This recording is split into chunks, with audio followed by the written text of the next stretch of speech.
Buenos días, muchísimas gracias a todos por estar aquí y muchísimas gracias a CONAMA por organizar este espacio tan interesante en donde, bueno, al final todos los actores clave que estamos implicados en tratar de conseguir estas ciudades que queremos para el futuro, pues tenemos este espacio donde poder conversar, compartir experiencias que de alguna forma sirvan de lanza, ¿verdad?, para los próximos años en cuanto a la ambición climática a la que se enfrentan nuestras ciudades. Entonces damos paso a este espacio en donde yo creo que vamos a tratar un tema que ya hemos ido desgranando un poquillo hasta ahora, que es la importancia que tiene, bueno, pues la innovación y, como decía Elena Pita, no solamente desde el punto de vista tecnológico, sino también la innovación desde el punto de vista de la colaboración público-privada, ¿no?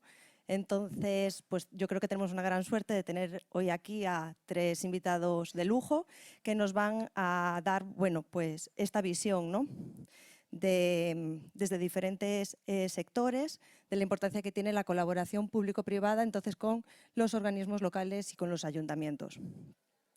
Contamos con David Rodríguez, director de programas públicos de la Fundación CIRCE. CIRCE es una fundación tecnológica, ¿verdad?, que este año, si no me equivoco, cumplís el 30º aniversario y lo que hacéis es impulsar, pues, la competitividad empresarial a través de la tecnología y de la innovación. Bienvenido, David. Gracias. Contamos también con Silvia Fernández, que viene de AICE, que es un clúster de empresas que también trabaja para aumentar la competitividad del sector empresarial a través de la innovación y de la colaboración público-privada. Bienvenida, Silvia. Gracias. Y por último y no menos importante, tenemos a Carlos Fatás, que es director de clientes norte de Endesa. Endesa, empresa energética que apuesta fuertemente por las energías renovables y que además tiene en su foco de estrategia empresarial la sostenibilidad. Así que bienvenido. Gracias Carlos por la invitación. Entonces, en esta primera parte del espacio que tenemos hoy, vamos a realizar una pregunta a cada uno de los presentes en donde podamos entender cuál es el rol que desde las perspectivas que tienen bueno, pues, los centros en los que trabajan generan este tipo de colaboración público-privada pues, tan importante para poder avanzar en materia climática, ¿no? Entonces, comenzamos contigo, David, y me encantaría saber cómo se establecen este tipo de relaciones entre gobierno y pues, una fundación como la de CIRCE, ¿verdad?, que apuesta pues, por el tema de la tecnología y de la innovación. Y particularmente, bueno, cómo lo estáis trabajando aquí con el Ayuntamiento de Zaragoza. Bueno, pues antes de nada, muchas gracias a CONAMA por invitarnos a participar aquí y sobre todo al Ayuntamiento de Zaragoza por confiar en nosotros y que pueda estar hoy aquí explicando esta experiencia. Antes de nada voy a contar lo que es CIRCE. Somos un centro tecnológico, como bien decías, cumplimos 30 años en este 2023 y bueno, nos centramos sobre todo en las soluciones tecnológicas en energía y sostenibilidad. Vamos desde la integración de energías renovables hasta la eficiencia energética en industria intensiva en energía. Pero bueno, somos una fundación privada y esto hace que no tengamos financiación basal, estamos autofinanciados al 100% y ha hecho que tengamos, por tanto, que generar también otras capacidades más allá de las tecnológicas en la transferencia de activos y servicios y en el posicionamiento, captación y participación en convocatorias públicas competitivas, que también nos ha dado unas capacidades que nos han venido muy bien para la colaboración con entidades públicas, como es el caso del Ayuntamiento, que ahora contaré. La principal colaboración que tenemos con el Ayuntamiento es en una doble vía. Participamos a través de un convenio que empezó en 2019 y que se renovó el año pasado. Por un lado, en el ámbito técnico, pues les estamos ayudando a cumplir con los criterios del Plan de Acción de Energía y Clima y Sostenible del Pacto de los Alcaldes, pues bueno, pues colaborando con ellos en la redacción del Plan de Adaptación al Cambio Climático, la elaboración de ese inventario de emisiones y el cuestionario de CDP y CLEI que hay que entregar anualmente al Pacto Global de las alcaldías. Y por otro lado, esto lo hacemos con el Servicio de Medio Ambiente y por otro lado también trabajamos con la Dirección General de Fondos Europeos acompañándoles en esa candidatura candidatura de la misión de 100 ciudades climáticamente neutras e inteligentes que ya nos han presentado durante toda la mañana, ¿no? Entonces estuvimos con ellos en la elaboración de la candidatura. Una vez que Zaragoza fue elegida como ciudad, hemos participado tanto en la plataforma nacional que han presentado desde la Fundación Biodiversidad Hoy y también en la plataforma europea que se llama Net Zero Cities, que hace un seguimiento semanal de cómo vamos trabajando, ¿vale? Y ya me quería centrar en estos dos puntos, que es la elaboración de ese acuerdo climático que acabamos de ultimar y la involucración de las distintas áreas del ayuntamiento en proyectos Horizonte Europa relacionados, ¿vale? Y centrándome en estos dos puntos, el acuerdo climático de Zaragoza principalmente lo que tiene pues es el compromiso del ayuntamiento. Ahí está expresado con una frase del alcalde, que ha sido el principal valedor de la candidatura de Zaragoza, y esta gira en torno a tres ejes que tienen que ver con los sectores donde más se puede reducir las emisiones de CO2, ¿no? Por un lado está la movilidad sostenible e inteligente, la energía y la eficiencia energética, sobre todo en edificios, y la renaturalización y economía circular. Y bueno, como decíamos, pasando de las musas al teatro, ¿no? A los hechos, no solo estamos elaborando estos documentos, sino que también hemos traído proyectos muy representativos a nivel europeo en estos ámbitos, como puede ser, y no me voy a centrar en detalles, ¿no? Pero tenemos Insight EV. La semana pasada se presentó el demostrador de carga inductiva y un demostrador conductivo bidireccional en Mobility City, donde colabora el Ayuntamiento de Zaragoza y participa con ciudades de la altura de París o Ámsterdam, perdón. En energía y eficiencia energética tenemos el proyecto Neutral Path, donde Zaragoza es una ciudad faro junto con Dresden en Alemania, teniendo uno de los primeros distritos energéticamente positivos, es decir, que en el balance anual este distrito, que está en el Actur y conforma dos bloques de viviendas y un colegio y un instituto, va a generar energía en vez de consumirla en el balance anual.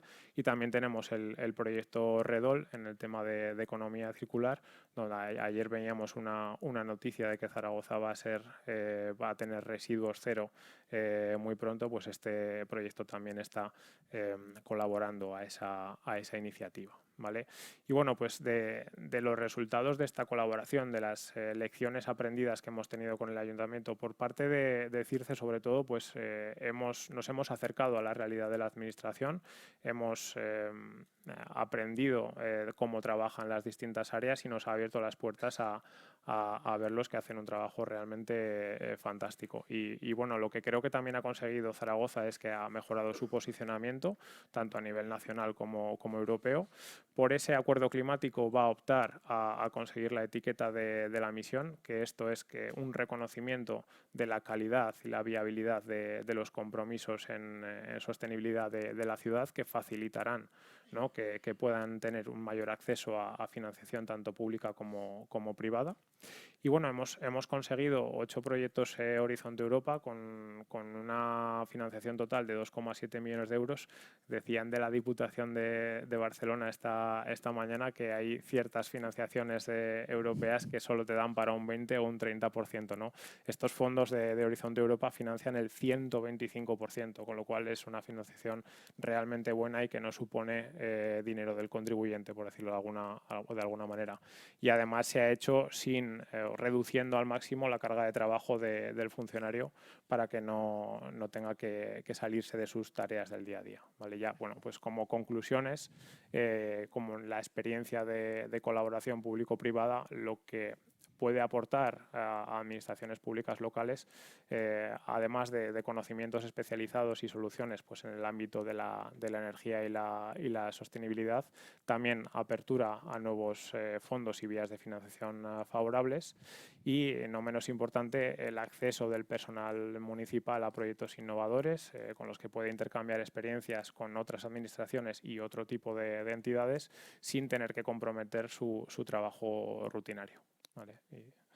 y esto es todo por mi parte. Pues muy bien, muchísimas gracias, David. Entonces, ahora si os parece bien, vamos a escuchar lo que nos tiene que contar Silvia, porque nos gustaría mucho pues conocer cómo un ayuntamiento como el de Valladolid, ¿verdad?, establece esta relación con un clúster empresarial como AIEC. Bien, bueno, aprovecho el huequito en lo que se pone la presentación para dar también las gracias a CONAMA, no solamente por la invitación, sino por el cariño con que siempre también nos acoge, porque yo creo que es ilusionante y también nos impulsa a todos a seguir avanzando, entonces me parece importantísimo. Como has apuntado, yo vengo de un clúster de empresas. No sé si todo el mundo tiene en la cabeza el concepto de clúster. Nosotros al final lo que somos es una agrupación de casi 150 entidades, sobre todo empresas, pero también centros tecnológicos y de conocimiento, y trabajamos esencialmente a través de la innovación colaborativa buscando esa mejora competitiva. ¿Esto qué implica? Implica la colaboración permanente con un sinfín de actores, ¿no? Casi a veces haciendo también de eje intermediador entre la parte pública y la parte privada de las empresas, que en un sector como el del hábitat, que es el nuestro, tiene también sus dificultades, ¿no? Y en este sentido, una parte fundamental en la que quiero incidir hoy es precisamente esa colaboración público-privada como base para conseguir objetivos, pues en este caso los de la descarbonización, ¿no? pero en distintos marcos, porque ciertamente entendemos que las instituciones son las que tienen que establecer ese proceso de guiado, ese proceso de apoyo, esa estrategia general en la que las empresas se tienen que mover, y las empresas a la vez tienen que estar preparadas, capacitadas para ser capaces de aprovechar esas oportunidades. Si las empresas están capacitadas pero no se ponen los marcos, no va a funcionar, y a la inversa tampoco, ¿no? Por eso para nosotros, incluso desde nuestra estrategia o desde pues ahora mismo con una estrategia o plan de descarbonización para el caso de Castilla y León, ¿no? La base de las acciones que marcamos no van, aunque vengan de las empresas, solamente referidas a las propias empresas, sino ciertamente también al trabajo con las administraciones públicas, incluso con la ciudadanía, con todo ese conglomerado de actores. Entonces, quería poner algunos ejemplitos muy concretos, ¿no? para ir al terreno de en qué términos estamos colaborando, en este caso con el Ayuntamiento de Valladolid, pero también las dos primeras, Reaviva y Reaviva Crece, con el de Zaragoza concretamente, ¿no? Aquí en este ámbito que nos acoge. Tienen que ver fundamentalmente, como trabajamos a través de proyectos, eventos, etcétera, son en este caso todo proyectos de innovación desarrollados colaborativamente. En el primero de los casos vais a ver que es sobre todo de apoyo a la gestión y a la toma de decisiones de las administraciones públicas, intentando, como decía también, sentar esas bases de contexto que generen oportunidades para las empresas, para el desarrollo, para la descarbonización en un sentido amplio, también conectando con lo que nos comentaba antes Consuelo desde el Ayuntamiento, ¿no? En el caso de Innatur, más desde la parte del desarrollo del espacio construido y de la mejora de ese espacio construido, y en las otras dos pues también viendo un poco esa conexión con la ciudadanía, con la parte de la sensibilización hacia las empresas, etcétera, ¿no? Entonces, Reaviva es un sistema de información inteligente que básicamente se centra en captación y tratamiento de datos para, de esos 3 perfiles que veis ahí, fundamentalmente ayudar a los gestores de expedientes de rehabilitación de los ayuntamientos a trabajar en ese proceso de una manera más sencilla, minimizando errores y apoyar esa toma de decisiones. En esto quiero decir que es importantísimo el papel de los técnicos de los ayuntamientos que han estado colaborando desde el principio de la concepción de la herramienta en ello, porque si no, ciertamente, si nosotros desarrollamos herramientas muy potentes, pero que estén muy desconectadas de cómo se opera en el día a día de los ayuntamientos, es muy difícil que vayan a ser utilizadas en el largo plazo, ¿no? Máxime en un caso como este, que ahora mismo tenemos preparado para poder instalar y adaptar en cualquier ayuntamiento, pero que en cada caso tiene particularidades que deben atenderse desde el propio proceso, ¿no?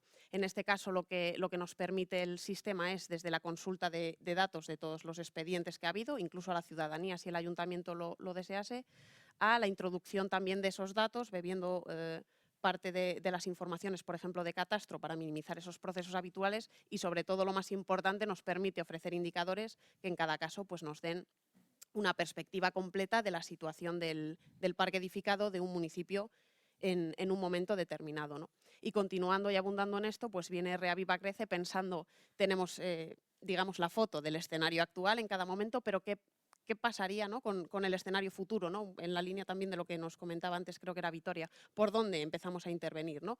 Para trabajar en los ejercicios de prospectiva desarrollamos este complemento al sistema que en esencia se centra en analizar escenarios de oportunidad, ¿no? ¿Cómo trabajamos? Pues también bebiendo datos de catastro, certificados de eficiencia energética, etcétera, etcétera, etcétera. Y lo que hacemos es un análisis o un preanálisis de la situación energética del parque edificado en un determinado municipio. De esta manera, el usuario, en este caso pues, también un técnico de la administración, puede ir paso a paso consultando para un determinado distrito censal un determinado tipo de edificios. Pues, por ejemplo, edificios de los años 60, de más de 4 alturas, ¿no? Un poco en línea con los arquetipos que marca la ERESE, y un potencial determinado. Queremos centrarnos, por ejemplo, en los edificios que están en riesgo de pobreza energética o donde es prioritaria la rehabilitación de la envolvente. El sistema le va a ofrecer una serie de actuaciones recomendadas y además, por supuesto, todo el tiempo vamos apoyando la intuición del técnico, no sustituyéndola, va a poder añadir actuaciones si lo desea, ¿no? Como resultado, ¿qué se le va a ofrecer? El coste asociado a todas esas intervenciones posibles, entendiendo, por ejemplo, hasta dónde podríamos llegar con un determinado presupuesto, con una inversión concreta, y sobre todo también una colección detallada de indicadores de todo el proceso. Indicadores, veis ahí, pues ambientales, energéticos e incluso también económicos, ¿no? Los empleos generados también con esas ratios que nos da la ERESE, reducciones de emisiones, reducciones de demanda y de consumo, etcétera, ¿no? Para intentar también ver un poco cómo priorizar esas inversiones o ver hasta dónde podríamos llegar con una inversión en términos de eficiencia, ¿no? Y simplemente, bueno, doy una pincelada mucho más rápida de algunas otras cositas. El proyecto Innatur, en este caso, de esa intervención sobre el espacio, ya que os decía, mejora del entorno urbano en áreas industriales, precisamente a través de soluciones basadas en la naturaleza en un ámbito donde sería más difícil que se esperasen, ¿no? En este caso, colaboración con Valladolid y también con el Ayuntamiento de Braganza, en Portugal. Importantísimo en casos como este, pues por ejemplo, entender los roles, ¿no? Los ayuntamientos poniendo a disposición ese espacio con capacidad también de desarrollar las licitaciones, las obras, etcétera. Los técnicos más en la parte de aportar el conocimiento desarrollado desde la innovación, que no siempre los ayuntamientos a lo mejor tienen ese tiempo de desarrollar, ¿no? Por mor de las propias actividades a que se dedican, y sobre todo también pues desde los clústeres apoyando la capacitación de las empresas para poder también trabajar más en esta dirección. En este caso también, bueno, pues con otras entidades, porque digo, son producto de la innovación, pues de las universidades, etcétera, analizando con datos las mejoras desarrolladas, etcétera, y sobre todo, importantísimo también en estos casos, la sensibilización. Veo por ahí a Boriana, la técnico que ha estado como responsable de las obras, sabe bien la complejidad que esto tiene cuando las intervenciones no son bien entendidas. Os habrá pasado a los que estáis también exponiendo casos de esta índole, ¿no? Cuando venimos con la ciudadanía, a veces el conflicto que se produce cuando estamos viendo qué pasa con los espacios de aparcamiento, ¿no? En casos como este, que también tenía pavimentos filtrantes y muchas otras cosas que implican sustitución. Por tanto, importantísimo explicar también al detalle qué es qué es lo que se está haciendo para que la ciudadanía tenga constancia de ello, ¿no? Y en esta línea, pues también acciones orientadas a la sensibilización ciudadana, ¿no? Apadrina un Alcorque para tratar de ayudar a que esa ciudadanía, no sustituyendo obviamente acciones de los ayuntamientos, pero sí para que se responsabilicen, pues por ejemplo en este caso del cuidado de un determinado Alcorque, ¿no? Acciones también que nos han demostrado la importancia de seguir trabajando en esta dirección, porque hemos tenido desde robos de plantas, coches pasando por encima, etcétera, ¿no? Y que nos hablan de la necesidad de seguir trabajando en esta dirección. También en la sensibilización, y en ese caso con la iniciativa también en paraguas de la Agencia de Innovación que os contaba antes, Consuelo, bueno, pues amparándonos en eso con cursos de ecodiseño, por ejemplo, para estudiantes con mobiliario que después sí ha sido instalado en el ámbito urbano, o en este caso pues una guía también para la utilización de árido reciclado con recomendaciones hacia los ayuntamientos para la compra pública, ¿no? Como perspectiva, pues simplemente la importancia de que esas colaboraciones, si queremos que sean efectivas cuando estamos sobre todo en proyectos espaciales, sean realmente de largo plazo, la importancia de entender también bien los roles de cada parte y ver cómo nos podemos complementar, y sobre todo de utilizar un mismo lenguaje, que a veces implica también entender los objetivos de uno y otro lado y esa construcción de confianza, ¿no? A la que aludía también alguna compañera en la mesa previa. Pues muchísimas gracias, Silvia. Damos paso entonces ahora a Carlos, que nos va a explicar un poco, bueno, pues el proyecto que lidera Endesa, ¿verdad?, sobre electrificación para impulsar la transición energética aquí en Zaragoza. Adelante, Carlos. Muy bien, pues muchas gracias a Conama, de parte mía y de Endesa. Y bueno, como veo aquí mucha gente joven, vamos a hablar un poco de la historia empresarial, ¿no? El 5 de septiembre de 2005 Gas Natural, que era la empresa que más gas consumía, suministraba de España, pues lanza una OPA sobre la empresa que más carbón quemaba de España. Luego ya os acordáis, algunos, que salió nuestro presidente aragonés ahí con la Constitución, y al final, pues toda esta guerra de OPAs, que fue muy famosa, terminó en que una empresa italiana, Enel, que era gran consumidora de carbón y producía muchísima electricidad con carbón, pues se quedaba con Endesa, ¿no? Dos grandes del carbón juntos. ¿Qué pasó después? Pues Enel inició una política, digamos, de descarbonización total que le ha llevado a fecha de hoy a ser la empresa del mundo que más se ha descarbonizado en la última época. De hecho, cuando se compró Endesa, la generación de carbón superaba el 50%, nuclear un 30% y en hidráulica teníamos un 9%. Actualmente Endesa y Enel tienen una generación renovable de más del 60%. Y la idea es que en el 2040, como ya ha anunciado nuestro accionista mayoritario, pues prescindamos totalmente del gas. Enel, dentro de su proceso de descarbonización, pues, y de sus geografías, ¿no?, que está en todo el mundo, pues ha elegido 3 ciudades. Ha dicho: yo que ya me he descarbonizado, ¿no?, y estoy en proceso, pues voy a intentar, ya que tengo una base de clientes, 70 millones de clientes, que es la empresa europea con más clientes, pues voy a intentar pues probar modelos para que mis clientes se descarbonicen. Y ha elegido pues 3 ubicaciones, una en Italia, la isla de Cerdeña, que es una isla con muchísimos recursos naturales y que está probando pues fuentes de generación diversas para eliminar toda la generación productora de CO2. Ha elegido Santiago de Chile como ciudad de alto crecimiento, ¿no?, donde ya ha implantado 1.500 autobuses eléctricos con 350 puntos de recarga, y mira por dónde, pues ha elegido Zaragoza como ciudad piloto para probar la descarbonización y sobre todo la electrificación de procesos. Los 4 ejes donde se mueve la descarbonización, ¿no? La descarbonización se puede hacer o reduciendo el consumo, consumimos menos y emitimos menos CO2.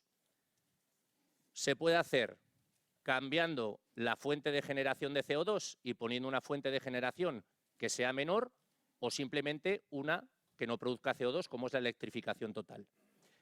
Otra forma de descarbonizar pues es consumir energía que proceda de fuentes renovables directamente. Y esto se puede hacer a través de una instalación de autoconsumo o se puede hacer consumiendo y contratando energía que sea 100% renovable. Y luego hay otra forma de descarbonizarse, que es el 4.º eje, que es un mecanismo de compensación, que se llama, como lo hemos visto en el bosque de los zaragozanos. ¿Vale? Mecanismo de compensación o captura de CO2, que este tema está un poco más en desarrollo. ¿Cómo empezamos nosotros el piloto en Zaragoza? Pues lo que hicimos fue coger a empresas, porque una ciudad al final son edificios, polígonos industriales y la movilidad urbana, ¿no? Y los agentes que se mueven en esa ciudad son los ciudadanos, son las industrias y son las administraciones públicas. Entonces, bueno, nosotros nos dirigimos inicialmente a las industrias que estaban ubicadas en la ciudad. En este caso, la primera que firmó el acuerdo con nosotros es Ibercaja, y lo que hicimos fue un estudio de descarbonización, ¿vale?, en el que se le dan unas etapas, se analizan todos los procesos que tiene, por ejemplo, un edificio, pues se analiza la climatización, se analiza si se le pueden poner placas fotovoltaicas, se analizan las pérdidas eléctricas en el edificio, se analiza si tiene calderas de gas y pueden electrificarse. Se miran todos estos procesos y al final se concluye, se le da un patrón, una guía, en el que a lo largo del tiempo pues se llega de un consumo de CO2 al net cero que llegamos. Esto se ha firmado con varios clientes, Ibercaja fue el primero y fue público, y se les hace este estudio. Hemos hablado que uno de los ejes es reducir consumo, ¿no? Pues vamos a poner un ejemplo claro con una empresa que conocéis todos, que es Hoteles Silken, y que se va a hacer también en Zaragoza, ya se ha hecho en un hotel de Bilbao, en el que se aplica lo que se llama el Comfort Management. ¿Qué es el Comfort Management? Pues el Comfort Management es coger un hotel, unos señores van allí, ven cómo funcionan las máquinas y crean un algoritmo, ¿vale? Ese algoritmo se mete en una nube y se tienen lecturas continuadas de consumo térmico, consumo eléctrico, es decir, de la ocupación del hotel, se tienen lecturas de la temperatura exterior, del funcionamiento de las máquinas, y se mandan unas consignas para que eso pues funcione óptimamente y genere o consuma lo mínimo posible, ¿vale? La reducción está contrastada por Hoteles Silken desde que se instaló, por ejemplo, esto en Bilbao, y se han ahorrado 40 toneladas de CO2 anuales, ¿vale? Esto se llama Comfort Management. Es una forma de reducir consumo. Otro ejemplo que hemos visto en la descarbonización, a que habéis visto reducir consumo, pues ahora iríamos a lo que es electrificar, ¿vale? Cambiar la fuente de generación. Todos sabemos que un autobús más o menos viene a consumir 1.700, viene a producir 1.700 toneladas de CO2 anual. Bueno, pues lo que hemos hecho con Zaragoza es montar 70, a través de un pliego que sacó el ayuntamiento, 70 puntos de recarga de autobuses de entre 100 y 150 kilovatios en función de la longitud del autobús, y hemos iniciado un proceso con el ayuntamiento de electrificación de la ciudad, igual que hicimos en Santiago de Chile. Lo mismo hemos hecho con puntos de recarga. 112 plazas de parking que licitó hace poco el ayuntamiento, y el 66% de esa licitación se la llevó de Endesa. Esto es otra manera de descarbonizar, ¿vale? Electrificar. Otra manera de descarbonizar, cambiando digamos, la fuente que produce CO2, pues el ejemplo lo tenemos en una industria que está dentro de Zaragoza, Industrias Químicas del Ebro, que este es un ejemplo total de cómo una empresa puede descarbonizarse.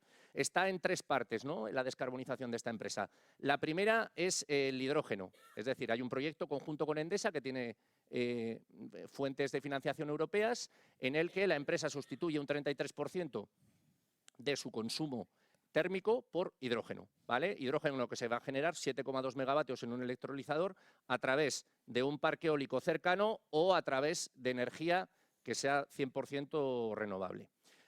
Otra cosa que está haciendo esta empresa, pues es electrificar sus calderas, ¿vale? Esta empresa tiene un consumo de gas muy importante, tiene calderas de vapor, pues lo que va a hacer es probar a producir vapor con electricidad, ¿vale? Para producir vapor con electricidad y que salga más rentable que el gas natural, con el gas natural pagas el precio de gas y los derechos de CO2, y con la electricidad pagas la electricidad.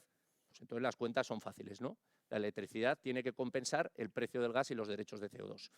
Y también lo que ha hecho esta empresa es reducir consumo con unos sistemas de recuperación de calor, en el que el calor de las chimeneas lo recupera y lo introduce en otros procesos, ¿vale? Este es un ejemplo claro en Zaragoza de la digamos, descarbonización de una industria. Otra cosa que hemos hablado, pues en el tercer eje de descarbonización es autoconsumo, ¿vale? Aquí tenéis el ejemplo de Ámbar. Esta instalación la ha instalado Endesa X y son 2 megavatios en unas superficies de las más grandes de Aragón, y esta ciudad está dentro, ya lo sabéis todos, está cerquita de Zaragoza, metida dentro del municipio de Zaragoza. Otro ejemplo, pues, de autoconsumo es un proyecto que vamos a hacer en la sede de Endesa de Aznar Molina, aquí en Zaragoza, donde vamos a instalar placas y vamos a 1 kilómetro a la redonda, porque el Real Decreto ya lo permite, pues intentar abastecer a otros clientes, tanto, digamos, del edificio Trovador como clientes que estén en la cercanía domésticos. Hemos dicho también que se puede descarbonizar o montando autoconsumo o consumiendo directamente energía renovable. Bueno, pues esto ha hecho el Ayuntamiento de Zaragoza. Sacó un pliego hace poco para el suministro eléctrico y el 100% de la energía del Ayuntamiento de Zaragoza viene a través de garantías de origen, ¿vale? 100% renovable. No hace falta montarse el autoconsumo. Tú puedes consumir electricidad que está certificada 100% renovable. Y bueno, ya lo último es el mecanismo de compensación. Lo mismo que Zaragoza tiene su Bosque de los Zaragozanos, donde esperamos participar pronto, pues Endesa, pues en Doñana, en Madrid, en el Pirineo Leridano y en Ejalbe, donde hubo un incendio en Teruel, pues ha plantado sus bosques, ¿no?, para compensar. Y dentro de esta compensación está en una iniciativa del MITECO que se llama Calculo, Reduzco y Compenso, donde tú calculas tus emisiones y digamos que las intentas reducir, dices cómo las has reducido y dices lo que estás haciendo para compensarlas. Es un registro totalmente voluntario. Y bueno, para terminar, al final, esta frase de Dave Barry que decía que la electricidad no sabía muy bien lo que era, pero que era algo que salía de la tostadora y se iba por el enchufe, ¿no? Pues es que al final nos pensamos que la electricidad viene del enchufe y se consume, pero al final va a tener razón Dave Barry, porque ahora mismo hay un proyecto, que ya hay un Real Decreto que lo regula, que se llama Demand Response, cómo se regula la demanda, y estábamos hablando antes que hay un boom fotovoltaico, ¿no? Ahora en el boom fotovoltaico se está generando lo que se llama la curva de Pato. La curva de Pato es que en las horas donde se genera mucha electricidad, entre que hay autoconsumo y se genera mucho, pues prácticamente no hay demanda. Pero de repente por la tarde esa demanda sube, ¿no? Pues al final la tostadora va a ser la que ayude a regular todo esto y es una manera de descarbonizar también porque el sistema no va a soportar esas variaciones tan grandes de demanda que va a haber. Por tanto, esto es un tema que hay que desarrollar, que va a ser muy importante y es que todos los actores dentro de una ciudad van a tener que ayudar a que esa curva o esa generación renovable que se acaba por la noche, pues se compense, ¿no? Así que la tostadora al final va a ser la que produzca electricidad y no consuma. Muy bien, muchísimas gracias, Carlos. Vamos un poquito justos de tiempo, pero me gustaría dar la oportunidad de poder haceros una pregunta más, a ver si nos ajustamos a 2 minutillos, por favor, por respuesta. Entonces, así podemos ir profundizando un poco más en lo que hacéis desde cada una de vuestras organizaciones y empresas. Comienzo contigo, David, y me encantaría que nos compartieses, según tu punto de vista, cuáles crees tú que son los retos y también los beneficios que puede tener, por ejemplo, un gobierno local en el momento en el que colabora con un centro tecnológico como CIRCE. Adelante. Bueno, pues como contaba un poco en mi presentación, un centro tecnológico privado como el nuestro ha desarrollado capacidades técnicas y soluciones tecnológicas como podría ser una universidad y también tiene otras capacidades a nivel de consultoría como son pues esa transferencia tecnológica o esa captación de fondos europeos. Entonces se beneficiaría de esa ambivalencia de tener a dos capacidades o dos entidades en una.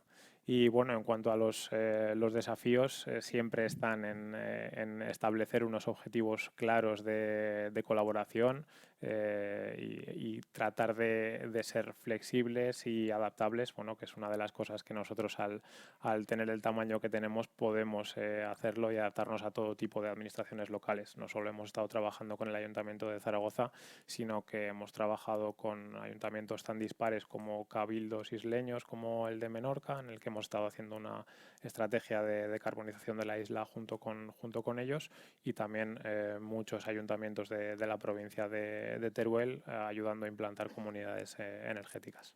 Vale, perfecto. Pues muchísimas gracias, David. Súper en tiempo, además. Silvia, una preguntita para ti.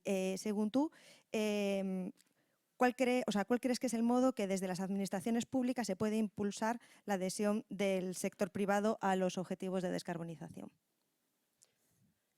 Pues habría, desde luego, varias formas y además, yo creo, fíjate, las que se me ocurren, me ha gustado ver que muchas de ellas, no sé si por la componente también de innovadora de avanzadilla, han ido apareciendo en las ponencias anteriores, ¿no? Pueden ser desde medidas fiscales, de desgravación, de incentivación, etcétera, medidas también vinculadas a la legislación, medidas que tienen que ver con la posibilidad de establecer pues, en la compra pública la obligatoriedad o medidas que se vinculen a la potenciación de la descarbonización, no solamente para los contratantes directos, diría también para todas las cadenas de proveedores de esas empresas, a través de las licitaciones, exigiendo determinados, en las prescripciones técnicas, ¿no? Determinadas condicionantes que también obliguen a ir en esta dirección o por lo menos de alguna manera lo premien o lo impulsen.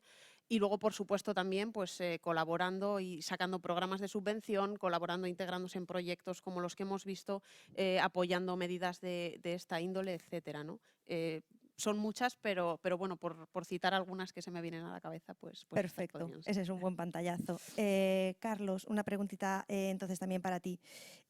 ¿Cuál es tu punto de vista sobre la capacidad que puedan tener estas industrias emisoras de gases de efecto invernadero para conseguir cumplir con estos acuerdos climáticos? ¿Tú crees que es posible? A ver, yo creo que sí. Nosotros necesitamos la industria en las ciudades porque es un motor económico, eso es evidente, y porque si mi hijo estudia química, si quiero que trabaje en una empresa química, pues no se va a ir a 100 kilómetros, ¿no? Es mejor que esté en la ciudad. Entonces, para empezar, la necesitamos y ya por eso eso facilita las cosas, ¿no? Otra cosa es que los industriales ya han aprendido que no pueden tener una fuente de energía única. Yo he vivido con industriales como uno, por ejemplo, que depende del 70% de su cuenta de resultados del gas natural, pues el TTF estaba a 20 euros hace 2 años y ha pasado a estar a 200. Se te multiplica por 10.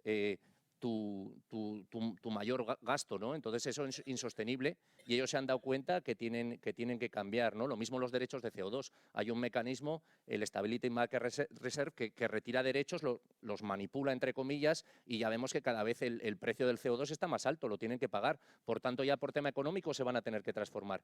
Y una tercera es que ellos son innovadores, lo estamos viendo. Todas estas iniciativas que llegan al final a nosotros, los industriales ya llevan tiempo probándolas. Lo que necesitan los industriales es que los gobiernos, tanto locales como nacionales, les den primero una estabilidad regulatoria, les agilicen todos los trámites administrativos y no haya 90 ventanillas a las que enfrentarse todos los días. Y lo tercero, al final, es que se empaticen con su cuenta de resultados. Tú no puedes a un empresario obligarle a consumir hidrógeno si ahora mismo producir 1 kilovatio de hidrógeno cuesta 2 kilovatios hora de electricidad y el gas natural ahora mismo está 3 veces más barato que la electricidad. Lo destrozas. Por tanto, lo primero que tiene que hacer la política es enterarse de cómo funcionan las cuentas de resultados de las empresas, porque ahora mismo parece que cuando alguien tiene margen o tiene beneficios en la empresa, pues es un crimen. La transición necesita mucha inversión y necesita que las empresas ganen dinero. Empresas que pierden dinero al final no van a poder transformarse. Y pongo un ejemplo, por ejemplo, Sniace, la papelera más contaminante de Europa, que ganaba poco dinero, al final ha tenido que cerrar en el núcleo urbano de Torrelavega. Y otra como Armando Álvarez, que era un potencial y ganaba dinero, se ha podido transformar perfectamente. Y gracias a eso, los hijos de los señores que viven en Torrelavega pueden trabajar en su ciudad pues plácidamente, ¿no? Por tanto, exigen mucha responsabilidad de la administración. Vale. Muchas gracias, Carlos. Bueno, nos quedan unos breves minutitos. David, Silvia, lo hicisteis súper bien, me respondisteis la primera pregunta en 1 minuto, así que me atrevo a lanzaros la segunda para que también me la respondáis, por favor, igual de breve, que luego tenemos la mesa con los alcaldes, por favor. Entonces, David, según tú, ¿qué factores clave crees que debe de tener en cuenta pues, un gobierno local a la hora de seleccionar un centro tecnológico como, por ejemplo, CIRCE? Bueno, pues que, como te decía antes, ¿no? Estaba un poco relacionado, que tenga experiencia en los sectores en los que quiere trabajar y que, bueno, pues que tenga ese amplio espectro de capacidades, no solo en el ámbito tecnológico, sino también a la hora de gestionar pues, otros tipos de fondos, el tener el acceso a subvenciones a nivel no solo nacional, sino también europeo. Y sobre todo, bueno, pues que tenga esa capacidad de flexibilidad y de adaptación a las distintas realidades de la administración pública local. Perfecto, David, muchísimas gracias. Silvia, a ver si me podrías decir, pues por ejemplo, en 3 palabritas, para ti, cuáles son los 3 aspectos más importantes para conseguir éxito en la colaboración público-privada, que es de lo que llevamos hablando todo este ratito. Pues mira, una la estaba diciendo él ahora mismo, yo creo que es la adaptabilidad y la flexibilidad mutua. Otra es seguramente la confianza, porque a veces es una cuestión también de las personas que están operando en cada caso y no es sencilla. Y a lo mejor también ponía ahí una, ¿no? que me parecía fundamental, que es hablar un mismo lenguaje, que no es solamente entender los metalenguajes de cada disciplina, sino a veces entender cuáles son los objetivos de la otra parte, las limitaciones, las posibilidades para poder establecer y armar estrategias consecuentes, ¿no? Perfecto, Silvia, muchísimas gracias. Y la última pregunta entonces para ti, Carlos, por favor, en 1 minutito. ¿Cómo crees tú o cuál es tu opinión de cómo enfrenta el cliente doméstico el tema de la descarbonización? Bueno, el cliente doméstico le cuesta, inicialmente le cuesta. Lo que hemos hecho en el flagship de Zaragoza es sobre todo obtener mucha información y lo que vemos es que el cliente doméstico está muy dispuesto pues, a todo el tema de aerotermia, que sería pues eso, es un tema bastante eficiente en el que consigues pues, casi 3 veces el consumo de electricidad, convertirlo en calor. El tema fotovoltaico, si tiene espacio, también está abierto a hacerlo. Le está costando más el tema de movilidad eléctrica, el tema de tener un coche eléctrico, sobre todo porque ellos, cuando se pregunta, pues la gente al no tener coche eléctrico ve complicado el tema de ponerse un punto de recarga, todavía no lo tiene demasiado asimilado. Esto es lo que hemos visto por ahora, pero lo que hace falta es mucha pedagogía de las empresas energéticas, de explicarle a la gente en qué consiste su factura, porque Perfecto. realmente pues, te das cuenta de que no lo estamos haciendo bien en ese aspecto, porque la gente pues, no lo tiene claro, ¿no? Entonces, estamos en eso, los empleados estamos intentando hacer mucha pedagogía de esto para que la gente al final, lo que está a nivel industrial que hemos visto, pues se lleve a nivel doméstico. Perfecto. Pues muchísimas gracias, Carlos. Mejor dicho, muchísimas gracias a los tres por estar aquí compartiendo pues, estas experiencias que al final suponen un bagaje, ¿no? Y un aprendizaje para todos los que estamos aquí. Para mí ha sido un agrado poder moderar esta mesa en calidad de manager de la Iniciativa de Ciudades Sostenibles de Forética, que es la plataforma empresarial de referencia que, bueno, que lo que busca es impulsar esta colaboración público-privada para conseguir las ciudades que queremos en el futuro. Y nada, pues a continuación viene una mesa de un diálogo de alto nivel entre los alcaldes de las ciudades de Madrid y de Zaragoza. Y bueno, tengo que reconocer que al final Madrid y Zaragoza también son ayuntamientos que han colaborado y colaboran con la iniciativa de Ciudades Sostenibles de Forética. De hecho, Zaragoza estuvo el año pasado en nuestro evento, estuvo presente Natalia, que nos estuvo hablando un poquillo pues, de todo este plan de movilidad y otras estrategias que está llevando a cabo la ciudad. Y bueno, en el caso de Madrid trabajamos con Foro de Empresas por Madrid, que es una plataforma de nuevo de colaboración público-privada que lo que hace es pues generar este tipo de espacios entre empresas y organismos públicos. Así que muchísimas gracias.